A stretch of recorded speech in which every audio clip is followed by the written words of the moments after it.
প্রিয় দর্শক, স্বাগত আজ দুপুরে। আপনাদের সঙ্গে আছি আমি নুহাত সাওম। সবাইকে শুভেচ্ছা জানিয়ে শুরু করছি আজ দুপুরের আজকের আয়োজন। আজ থাকছে সংস্কৃতি, এনটিভি অনুষ্ঠান সূচি ও দুপুরের অতিথি। প্রথমেই থাকছে সংস্কৃতি।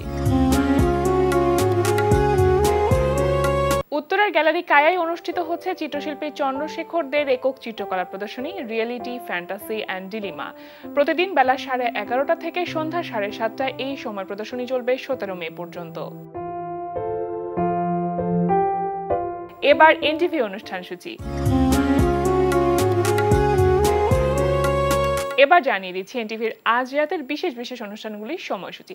সন্ধ্যা 6:45 থাকছে খেলাধুলা বিষয়ক অনুষ্ঠান গ্যালারি।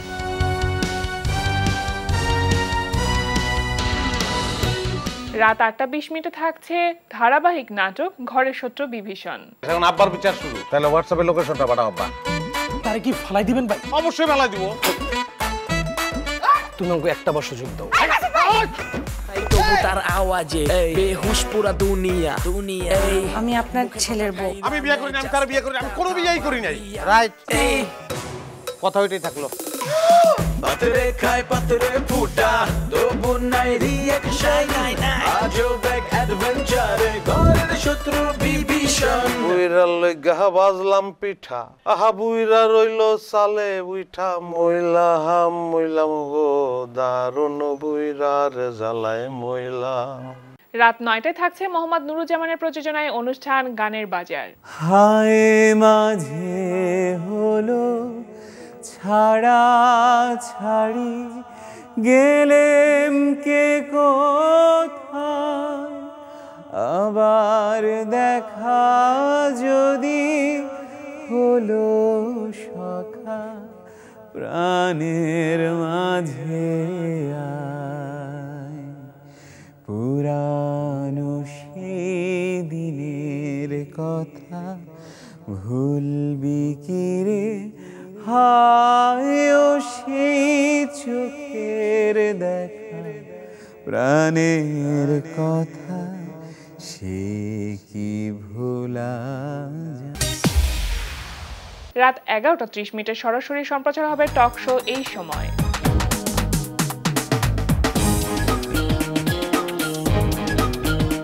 এই ছিল এনটিভির আজ রাতের বিশেষ বিশেষ অনুষ্ঠানগুলির সময়সূচি।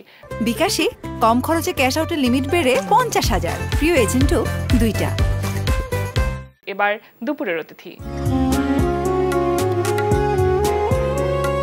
প্রিয় দর্শক, আমাদের আজ দুপুরের অতিথি নগরবিদ ও গবেষক এথিনা আহমেদ। শুভ দুপুর। শুভ দুপুর। কেমন আছেন আপু? আছি ভালো। ভীষণ ভালো লাগছে আপনাকে পেয়ে। একদম প্রকৃতির মতন সবুজ একজন মানুষকে আজকে আমাদের মাঝে পেয়েছি। আজকে বিভিন্ন বিষয় নিয়ে কথা বলবো, কিন্তু আমাদের আলোচনার মূল যে বিষয়বস্তু সেটা হচ্ছে আপনি তো গবেষণা করছেন এবং প্রকৃতি নিয়ে গবেষণা করছেন। বর্তমান সময়ে ঢাকা শহরের যে অবস্থা এবং পুরো বাংলাদেশের যে অবস্থা, সবুজ কমে যাওয়া, সেটা নিয়ে আমরা সবাই খুব শঙ্কিত। এবং আপনার গবেষণার ক্ষেত্রটা অনেকটা ওই প্রসঙ্গে আর কি বলা যায়, সেটা হচ্ছে গ্রিন স্পেস। আপনি যদি একটু বলতেন যে বর্তমান সময়ে আসলে গবেষণার বিষয়বস্তুটা কি?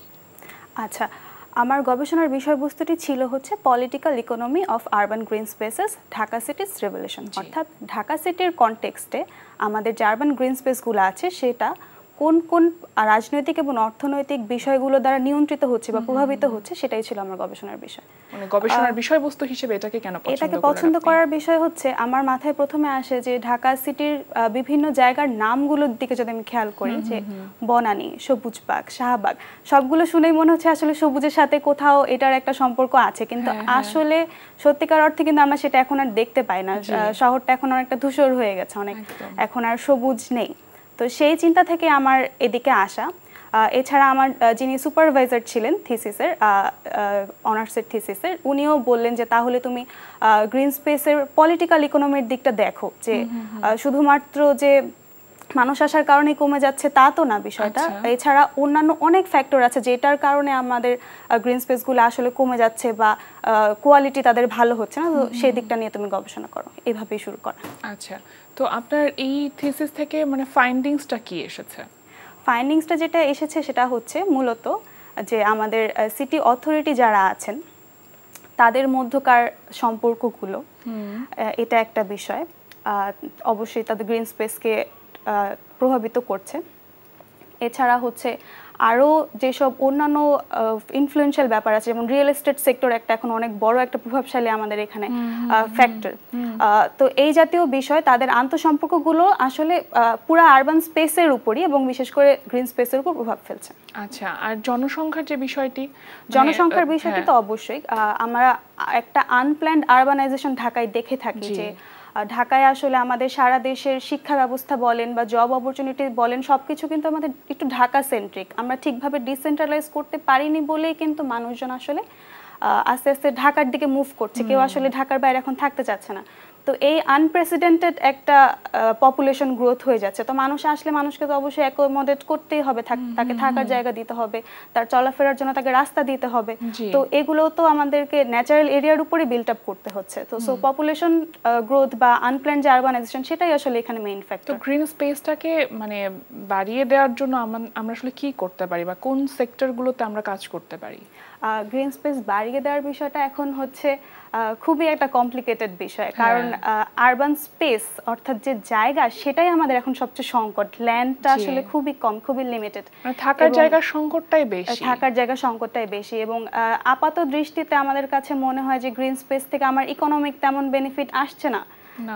যদিও আসলে আমরা যারা এটার ভিতরে পড়াশোনা করছি তারা জানি যে আসলে কিন্তু ইকোনমিক বেনিফিট আছে গ্রিন স্পেসের, যে আমাদের যারা গ্রিন স্পেসের কাছাকাছি থাকেন তাদের কিন্তু আসলে প্রোডাক্টিভিটিটা বেড়ে যায় এবং সেটা আলটিমেটলি কিন্তু ইকোনমিতে যে বেনিফিট রাখে ইন দ্য লং টার্ম অবশ্যই। সো বাড়ানোর বিষয়টা কি, যে এই হাতটা আসলে আমাদের সিটি অথরিটিদেরই বেশি নেওয়া উচিত, কারণ আমাদের পলিসি কিন্তু আছে, আমাদের বেশ কিছু পলিসি আছে। আমাদের ড্যাপটা করা হয়েছে বর্তমানে ডিজিটাল এরিয়া প্ল্যান ঢাকার, তো সেখানে যথেষ্ট পরিমাণ পলিসি বা নির্দেশনা আছে, সেগুলো ইমপ্লিমেন্টেশনটাই আসলে বড় কথা। হ্যাঁ, এছাড়া হচ্ছে মানুষের মধ্যে অ্যাওয়ারনেস ছড়িয়ে দেওয়া, অর্থাৎ আমাদের যারা রেসিডেন্ট আছেন নর্মাল ঢাকাবাসী যারা আছেন তাদের মধ্যে ছড়িয়ে দেওয়া যে আসলে গ্রিন স্পেসগুলো আমাদের জন্য কি কি উপকারে আসছে এবং কেন এগুলার রক্ষা করা এবং মেইনটেনেন্স করা, এগুলোর কোয়ালিটি বাড়ানো, কোয়ান্টিটি বাড়ানোটা কেন প্রয়োজন, এই বিষয়গুলোর মাধ্যমে আমরা আসলে গ্রিন স্পেসকে বাড়াতে পারি বা রক্ষা করতে পারি যেটুকুই আছে। বিকাশে কম খরচে ক্যাশ আউটের লিমিট বেড়ে 50,000, প্রিয় এজেন্টও 2টা। এই যে গ্রিন স্পেসটা কমে যাচ্ছে দিনে দিনে প্রতিনিয়ত, এবং যেটা বলছিলাম যে থাকার জায়গায় সংকট থেকে তো মূলত আসলে গ্রিন স্পেসটা কমে যাওয়া, তো সেই জায়গাতে যেহেতু জনসংখ্যা বাড়ছে তার মানে গ্রিন স্পেসটা কমে যাবে, কিন্তু এটার সাথে এখন যে মাত্রাতিরিক্ত গরম মানে যে হিটটা, এটার সাথে কি সম্পর্ক আছে? হ্যাঁ হ্যাঁ, অবশ্যই সম্পর্ক আছে। একটা টার্ম আছে আরবান হিট আইল্যান্ড, অর্থাৎ উষ্ণতা বেড়ে যাওয়া, যে নাগরিক এলাকাগুলোতে সাধারণত আশেপাশের যে সাবআরবান বা রুরাল এলাকা আছে তার থেকে তাপমাত্রা সবসময় বেশি আমরা দেখতে পাই। কেন? কারণ হচ্ছে আরবান এলাকাগুলোতে গ্রিন কভার বা ট্রি ক্যানোপি অর্থাৎ বৃক্ষ দ্বারা বা গ্রিন জায়গা দ্বারা আচ্ছাদিত অঞ্চল কিন্তু কম। তো সেক্ষেত্রে এইভাবে আমাদের সানটা ডিরেক্ট চলে আসছে এবং ল্যান্ড সারফেস টেম্পারেচার অর্থাৎ ভূপৃষ্ঠের তাপমাত্রা বেড়ে যাচ্ছে এবং তাপমাত্রাগুলো অ্যাবজর্ভ করার মতো বা কার্বনটা অ্যাবজর্ভ করার মতো আমাদের এনাফ গ্রিন স্পেস নাই। তো আর সাথে সাথে আমরা জানি যে গ্রিন স্পেস মাইক্রো ক্লাইমেটকে অ্যাডজাস্ট করে, অর্থাৎ একটা জায়গার টেম্পারেচার, উইন্ড ফ্লো, এগুলোকে সে কিছু ছোট পরিসরে হলেও সে করতে পারে, হয়তো বড় পরিসরে হয়তো সম্ভব না, কিন্তু মাইক্রো ক্লাইমেট যেটাকে বলছি সেটাকে সে অ্যাডজাস্ট করতে পারে। সো আমাদের গ্রিন স্পেসের সাথে সাথে ব্লু স্পেসের কথা বলতে হয়, অর্থাৎ জলাশয়গুলো দুটো মিলে একসাথে যখন কমে যাচ্ছে তখন আমাদের সাথে সাথে আবার ইন্ডাস্ট্রির একটা বিষয় আছে, ইন্ডাস্ট্রির যে তাদের নিঃসরণগুলো সেগুলো বেড়েছে, সব মিলে আসলে আমাদের হিটটা বেড়ে যাচ্ছে বা তাপটা আমরা এখন অনেক বেশি অনুভব করতে পারি। এবং এখান থেকে পরিত্রাণের উপায় কি বলে মনে হয় আপনার? পরিত্রাণের উপায় বলতে আমার মনে হয় যে সবার প্রথমেই হচ্ছে যে মানুষকে অ্যাওয়্যার করা বা জনগণের মধ্যে সচেতনতা বাড়ানো। এই বছর আমরা কিন্তু দেখতে পাই যে আসলে এই বছর যে পরিমাণ গরম পড়েছে, ফেসবুকে বা অন্যান্য সোশ্যাল মিডিয়ায় মানুষ কিন্তু আসলে কথা বলছে এবং এবারই আমার প্রথম মনে হয় যে গাছপালা এই জাতীয় কথাগুলো বেশি আসছে। হ্যাঁ, সাধারণ মানুষও চাচ্ছে যে এখন গাছপালা বাড়ানো হোক, আবার অনেকে আবার তার বিরুদ্ধেও কথা বলছে যে হ্যাঁ শুধু গাছ বাড়ালে কি হবে কিনা, হয়তো গাছ বাড়ালে হবে না। আরেকটা আলোচনার বিষয়বস্তু এসেছে যে গাছ এখন লাগালে সেটার ফল পেতে পেতে আমার আরো অনেক সময় লাগবে, মানে সেটা বড় হতে তো সময় লাগবে। প্লাস আবার সিজনের একটা ব্যাপার আছে, এখন গাছ লাগালেই গাছটা আসলে পর্যাপ্ত পানি পাবে না, বর্ষাকাল ছাড়া গাছ লাগালে আসলে পানি পায় না, সো সে গ্রো করতে পারবে না। তো হ্যাঁ, এরকম অনেক বিষয় আছে, কিন্তু তারপর আমার মনে হয় এটা একটা পজিটিভ দিক, কারণ মানুষ এখন সচেতন হয়েছে, যে মানুষ এখন বুঝতে পারছে যে না, আমাদের গাছটা, আমাদের পানিটা, আমাদের জলাশয়গুলো আসলে দরকার। সো এই সচেতনতা আমার কাছে মনে হয় একটা বড় স্টেপ, যে সাধারণ মানুষের ভিতরে মানুষ এবং জানলো। এই প্রজন্মের ছেলে মেয়েদের জন্য এটা জানাটা বা সেই ব্যাপারগুলোতে আসলে কনসাস হওয়াটা ভীষণ রকম জরুরি। যে এই গবেষণার নিয়ে আপনার সাথে কথা বলছি, এই গ্রিন স্পেস মানে political economy of urban green space, এটার কভারটা আমি একটু দেখাতে চাই দর্শকদেরকে। আপনি তো আরবান প্ল্যানিংয়ে লেখাপড়া করেছেন জাহাঙ্গীরনগর বিশ্ববিদ্যালয় থেকে, তো খুব স্বভাবতই আপনার বিষয়বস্তুগুলো এই কেন্দ্রিক। এটা তো ছিল আপনার অনার্সের গবেষণার বিষয়বস্তু। মাস্টার্সের থিসিসের টপিকটা কি? মাস্টার্সের থিসিস এখনো পুরোপুরি টাইটেলটা ফিক্সড হয়নি, কিন্তু আমি যে এরিয়ার দিকে ইন্টারেস্টেড সেটা হচ্ছে কমিউনিটি বেসড হচ্ছে place making, community based place making. এই বিষয়টাও আসলে শেষ পর্যন্ত আমি চিন্তা করছি গ্রিন স্পেসের দিকেই নিয়ে যাব, কারণ আমি আগের বার কাজ করার সময় দেখেছি যে আমাদের যে গ্রিন স্পেসগুলো আছে, পার্ক বা প্লেগ্রাউন্ড অফিসিয়াল, তাদের আসলে অফিসিয়াল অথরিটি থাকে, ম্যানেজমেন্ট অথরিটি থাকে, সেখানে আসলে সাধারণ মানুষ বা কমিউনিটির খুব একটা কিছু করার থাকে না, বা তারা ইন্টারেস্টেড ফিল করে না। সো আমি চিন্তা করছিলাম যে কমিউনিটিকে এঙ্গেজ করে বা সাধারণ লোকাল পিপলকে এঙ্গেজ করে এরকম কিছু করা যায় নাকি, যে তারা নিজেদের কমিউনিটির ভিতরে প্লেস ক্রিয়েট করবে, পাবলিক স্পেস বা গ্রিন স্পেস ধরনের ক্রিয়েট করবে, তারা নিজেরাই ডিজাইন করবে এবং তারা নিজেরাই বের করবে যে কিভাবে এটা ম্যানেজমেন্ট করা যায়। এরকম একটা কাজ করতে সেটা তো এখনো শেষ হয়নি? না না, খুব একদম শুরুর দিকে আছে, এখনো টাইটেলও ফিক্সড হয়নি। আচ্ছা, ঠিক আছে। একটু জানতে চাইবো যে আপনার পেছন দিকের কথা, যে আসলে কেন নগরায়ন বা নগর কেন্দ্রিক বিষয়ে পড়তে আসা? এটা কি ইচ্ছাকৃতভাবে নাকি চান্স পাওয়া হয়েছে সেজন্য পড়া? ইচ্ছাকৃতভাবে বলতে, আমার ছোটবেলা থেকে আমার ফ্যামিলি খুবই একটু ক্রিয়েটিভ, সবাই লেখালেখি করেন। আপনার বাবা মা দুজনেই তো লেখক? জি জি, সবাই লেখালেখি করেন। সো আমার ছোটবেলা থেকে হচ্ছে ক্রিয়েটিভ জিনিসের প্রতি খুব আগ্রহ ছিল, এবং সত্যি কথা বলতে আমার লিটারেচারই পড়ার ইচ্ছা ছিল, লিটারেচারে পড়ার ইচ্ছা ছিল। পরে বিভিন্ন কারণে সেটা হয়নি, কারণ আমাদের পরীক্ষা ব্যবস্থা ইত্যাদি। তো এখানে যখন আমি চান্স পাই, তখন আমি আসলে পুরোপুরি জানতাম না এই সাবজেক্ট আসলে কি, বা এখানে আমি কতটুকু স্কোপ পাবো। কিন্তু আমি যখন আসলে পড়া শুরু করি, তখন আমি দেখি যে এখানেও একটা যথেষ্ট একটা ক্রিয়েটিভ স্পেস আছে। এখানে চিন্তা করার জায়গা আছে, এখানে নিজের মতো শহরটাকে সাজানোর একটা বিষয় আছে, বা আমি কি দেখতে চাই। সো আমার কাছে মনে হয় লিটারেচারে যে শুধু ক্রিয়েটিভ তা না, আরবান প্ল্যানিং আসলে অনেক ক্রিয়েটিভ একটা জায়গা, এবং আমি হচ্ছে বেশ এখন মজা পাওয়া শুরু করেছি, বা মজা পাচ্ছি আর কি, সামনে কাজ করতে চাই। আচ্ছা, ছোটবেলায় কি লেখালেখি করা হতো?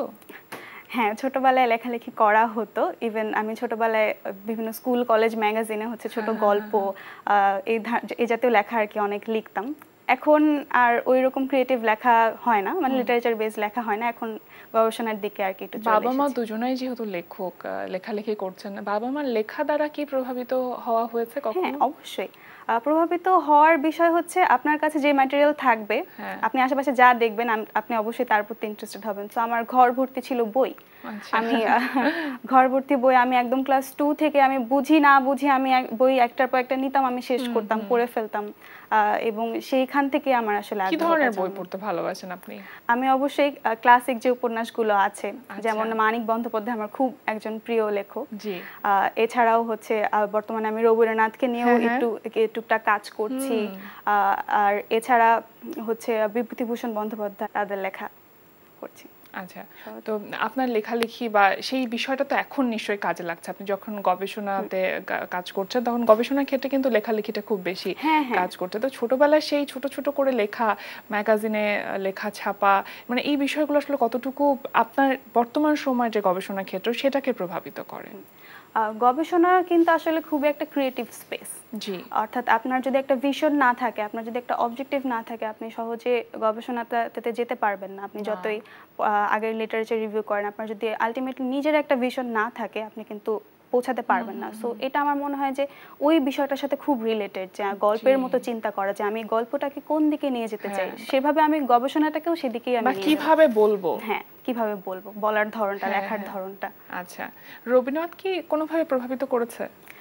রবীন্দ্রনাথ প্রভাবিত করেছে। আমি রিসেন্টলি একটা কাজও করেছি, সেটা হচ্ছে রবীন্দ্রনাথের শিক্ষা চিন্তা নিয়ে, অর্থাৎ রবীন্দ্রনাথের শিক্ষা চিন্তায় প্রকৃতি কিভাবে এসেছে, যেহেতু প্রকৃতির দিকে আমার আগ্রহ, সেটা নিয়ে আমি একটি কাজ করেছি। রবীন্দ্রনাথ তো আমাদের সব বাঙালির জীবনে আমার কাছে মনে হয় অনেক বড় একটা বিষয়, ভূমিকা রেখেছে। বড় ভূমিকা রেখেছেন। এবং রবীন্দ্রনাথের শিক্ষা চিন্তা নিয়ে আমার প্রথম চিন্তা আসে তোতা কাহিনী বলে একটা ছোট গল্প আছে, আপনারা পড়েছেন কিনা। তোতা কাহিনীতে কি হয়, একটা তোতা পাখিকে একটা রাজ দরবারে সোনার খাঁচার মধ্যে রাখা হয় এবং তাদের উদ্দেশ্য থাকে যে তোতা পাখিকে আমি শিক্ষিত বানাবো, আমরা শিক্ষিত বানাবো। এবং বিভিন্ন দেশের পণ্ডিতরা এসে তোতাকে পড়ানোর চেষ্টা করেন, তোতা তো পড়ে না, ও সোনার কাছে থাকে, ও পড়ে না। তো পরে ঠিক হলো তাহলে ওকে বই খাওয়ানো হোক, হ্যাঁ বইয়ের পৃষ্ঠা ছিঁড়ে ছিঁড়ে ওকে খাওয়ানো হোক, তাহলে ওর ভিতরে বিদ্যাটা যাবে। এবং এরকম করে যখন করা হয় তোতা পাখিটার সাথে, পাখিটা অবশ্যই শেষ পর্যন্ত মারা যায় এবং লাস্ট দৃশ্যে দেখা যায় যে ও মরে পড়ে আছে আর ওর ভিতরের বই খাতাগুলো খচখচ করছে। তো এইটা থেকে আমার চিন্তা আসে যে রবীন্দ্রনাথ চিন্তা করলেন যে যখনই আমরা একটা খাঁচাটাকে আমরা যদি একটা শ্রেণীকক্ষ হিসেবে চিন্তা করি, যে স্টুডেন্টরা শুধু শ্রেণীকক্ষের ভিতরে থেকেই পড়ছে, হ্যাঁ, এবং তাদেরকে অনেকটা ওই যে তোতা পাখিকে যেমন খাওয়ানো হলো ওরকম গলৎকরণ করার একটা বিষয়ের মতো আসছে, অর্থাৎ তার প্রকৃতির সাথে যোগাযোগ নাই, তার ন্যাচারাল এনভায়রনমেন্ট থেকে তাকে আলাদা করে ফেলা হয়েছে। এইটা নিয়েই পরে আমি পড়াশোনা করে দেখি যে রবীন্দ্রনাথের আসলে বেশ এই বিষয়ে চিন্তা ভাবনা কবে পড়েছিলেন? এটা সম্ভবত আমাদের ক্লাস টেক্সট বইয়ে একটা গল্প ছিল, হয়তো এই ভাবনাটা আপনার কিভাবে মানে কবে আসলো, মানে এই চিন্তাটা ওই সময় চিন্তা করেছিলাম, কিন্তু তখন তো আসলে ওইভাবে বুঝতাম না যে গবেষণা কিভাবে করা হয় বা এইটা খুঁজে বেড়ানো, তো ওটা মাথায় ছিল, পরে আমি আর কি এটাতে আগ্রহী হই। আচ্ছা, আগ্রহী হয়ে পরে কি এটা নিয়ে গবেষণা করা হচ্ছে, মানে রবীন্দ্রনাথের শিক্ষা চিন্তায় প্রকৃতি কিভাবে এসেছে সেটাই তো মূল বিষয়বস্তু। তো এটা এই গবেষণার কাজ কি শুরু করেছেন না? এটা নিয়ে আমার একটা ছোট্ট একটা পেপার আছে, পেপারটা যদিও এখনো পাবলিশ না, আমি ইতিহাস একাডেমির সম্মেলনে পেপারটা প্রেজেন্ট করেছি এবং সেটা রিভিউর আন্ডারে আছে আর কি, যে পাবলিশড হবে কিনা। আচ্ছা, তার মানে কিছুদিন হয়তো সময় লাগতে পারে সেটা পাবলিশড হতে। আচ্ছা, কথা প্রসঙ্গে কিন্তু আরো একটি প্রসঙ্গ এসেছিল আমাদের, সেটা হচ্ছে রাজুক যে ড্যাপ পরিকল্পনা গ্রহণ করেছে, ওটা সম্পর্কে যদি আরেকটু বিস্তারিত জানতে চাই, যে সেটা আমাদের নগরায়নে আসলে কি কি ধরনের ইফেক্ট ফেলতে পারে। ডিটেইলড এরিয়া প্ল্যান যেটা আমাদের করা হয়েছে, রাজুক করেছে, এটা কিন্তু 2035 সাল পর্যন্ত, 2016 থেকে 35 সাল পর্যন্ত আমাদের ঢাকা শহরের একটা ডিটেইলড প্ল্যান বলা যায়। অর্থাৎ শুধু ঢাকা শহর না, ঢাকা মেট্রোপলিটন রিজিয়ন এখন যেটাকে বলা হচ্ছে, অর্থাৎ সাভার থেকে নারায়ণগঞ্জ, ইভেন গাজীপুর, আবার হচ্ছে কেরানীগঞ্জ, রূপগঞ্জ, এই জাতীয় এলাকাগুলো সহ কিন্তু প্রায় 1528 বর্গ কিলোমিটার জায়গায় কিন্তু প্ল্যানটার ঢাকা মেট্রোপলিটন রিজিয়ন। এবং এখানে 6টা ভাগে ঢাকাকে ভাগ করা হয়েছে, 6টা রিজিয়নে, এবং সেটার ডিটেল প্ল্যান দেওয়া হয়েছে। এখানে অনেক নতুন কিছু বিষয় এসেছে, যেমন জনঘনত্ব জোনিং, অর্থাৎ একটা এরিয়াতে যদি আমার মানুষ চলেই আসতে থাকে সেটা তো অবশ্যই সিটি আমাদেরকে অ্যাকোমোডেট করতে পারবে না, তার ফ্যাসিলিটি ছাড়া কীভাবে করবে। অর্থাৎ আমাদের ডিজায়ার যে ডেন্সিটিটা, আমাদের যতটুকু জনঘনত্ব আমরা অ্যাফোর্ড করতে পারবো ততটুকুই রেখে সিটিকে প্ল্যান করার একটা বিষয় এসেছে। আবার যেহেতু আমি গ্রিন স্পেস নিয়ে কাজ করেছি, সো ড্যাপের গ্রিন স্পেসের বিষয়গুলো আমি একটু জানি।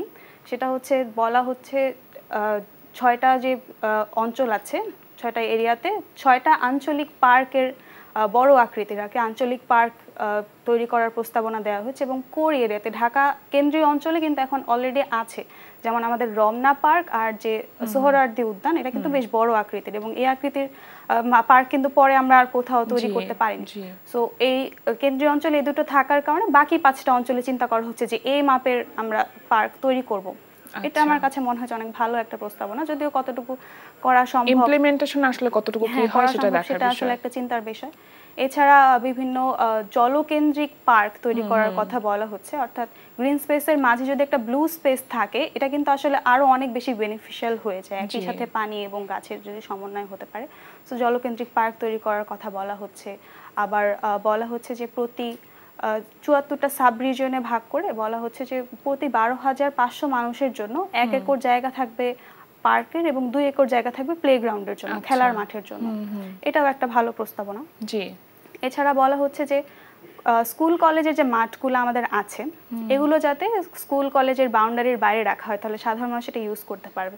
যদিও এই বিষয়ে আমার একটু সন্দেহ আছে, কারণ স্কুল কলেজের মাঠ যদি আসলে বাইরে রাখা হয় তাহলে স্কুল কলেজের বাচ্চাদের সেফটির একটা ইস্যু চলে আসে অবশ্যই। হয়তো এটা হয়তো চিন্তা করা যেতে পারে যে উইকেন্ডে খুলে দেওয়া হলো স্কুল কলেজের মাঠ সবার জন্য। মানে বিষয়গুলোর কিছু ইতিবাচক দিকও আছে আবার নেতিবাচক দিকও আছে। আচ্ছা, অনেক কিছু নিয়ে তো কথা হলো আপু, একদম শেষের দিকে আমরা চলে এসেছি। সব শেষে যদি আপনার জানতে চাই আপনার কাছ থেকে যে আসলে আপনার ভবিষ্যৎ পরিকল্পনা কি বা কিভাবে এগোতে চাচ্ছেন, দেশে থাকবেন না দেশের বাইরে চলে যাবেন, গবেষণাটা আসলে কিভাবে চালিয়ে যেতে চাচ্ছেন? আমাদের আশেপাশে এখন সিনারিওটা এমন দাঁড়িয়েছে যে সবাই আসলে দেশের বাইরে মুভ করতে চায়। সো কিন্তু আমার কাছে মনে হয় আমার ফ্যামিলির অ্যাটাচমেন্টের কারণেই হোক বা যে কারণেই হোক আমার আসলে দেশের বাইরে গিয়ে সেটেলড হওয়ার মতো চিন্তাটা এখনো নেই।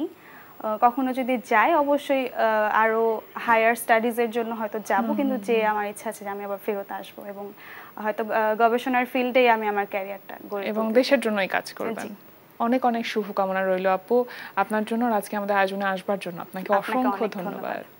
প্রিয় দর্শক, আমরা চলে এসেছি অনুষ্ঠানের শেষ প্রান্তে। অনুষ্ঠান সম্পর্কে আপনার মতামত জানাতে মেইল করুন আজ দুপুরে @ntvpd.com এ। বিশ্বের যে কোনো প্রান্ত থেকে যে কোনো সময় আজ দুপুরে দেখতে ভিজিট করুন আমাদের পূর্ণাঙ্গ ওয়েব পোর্টাল www.ntvpd.com। এছাড়া এনটিভি সব জনপ্রিয় অনুষ্ঠান ও খবরের আপডেট পেতে ভিজিট করুন আমাদের ইউটিউব চ্যানেল ও ভেরিফাইড ফেসবুক পেজে। সবার মঙ্গল কামনায় আজকের মতো এখানে শেষ করছি। শুভ দুপুর।